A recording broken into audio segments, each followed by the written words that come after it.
I just want to go through some of these tabs real quick to show you how you can edit the data for what you need. If you need to edit anything else that I don't go over here, just come and ask me if you plan to use a chart. The first one here is all raw data from Focus, the attended and scheduled hours for each student. The students' names here aren't really linked to anything. So you can change those as you need. Changing those won't change any of these other tabs. If you want, well, right now I go by student ID, which is the local ID in Focus. That's the one that's on their badge. There's two IDs in Focus. The other one I'm not sure what it is. And this is the local ID in Focus. And that's what's listed on the chart over here.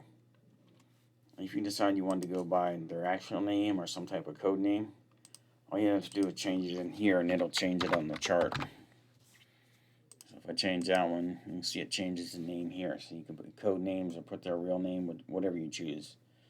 And that would change the names listed there.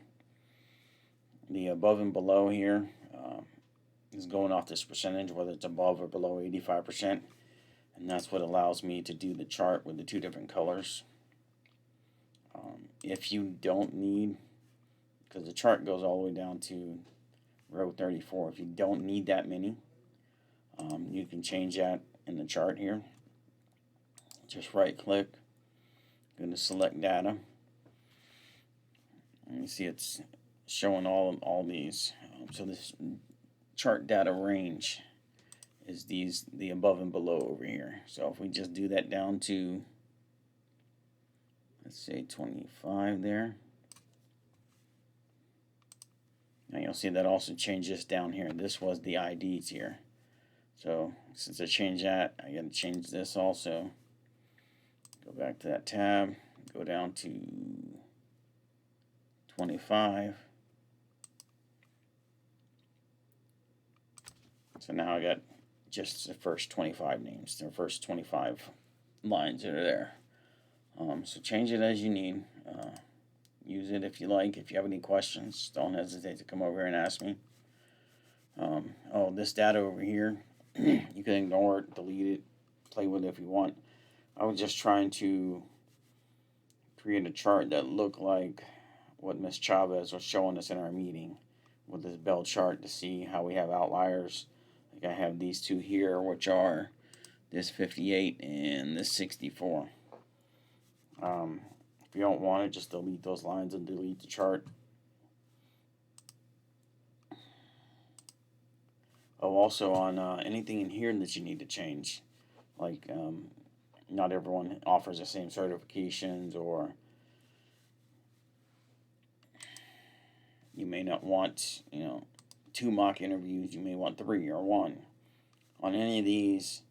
And also on this last one, I did change it after I sent it to you, so that new students aren't penalized for not applying for jobs. So I don't want students applying for jobs until they get to the last OCPD.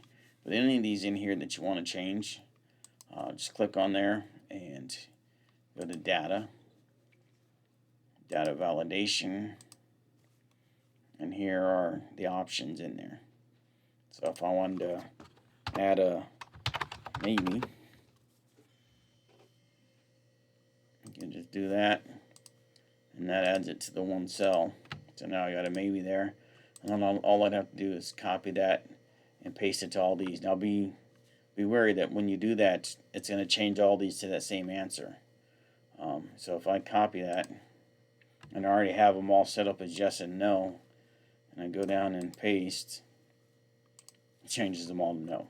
So I have to go back and fix them. Either that or do it all before you start answering those questions. That's all I can think of that you might want to change. If there's anything else in here that you need to change, just let me know.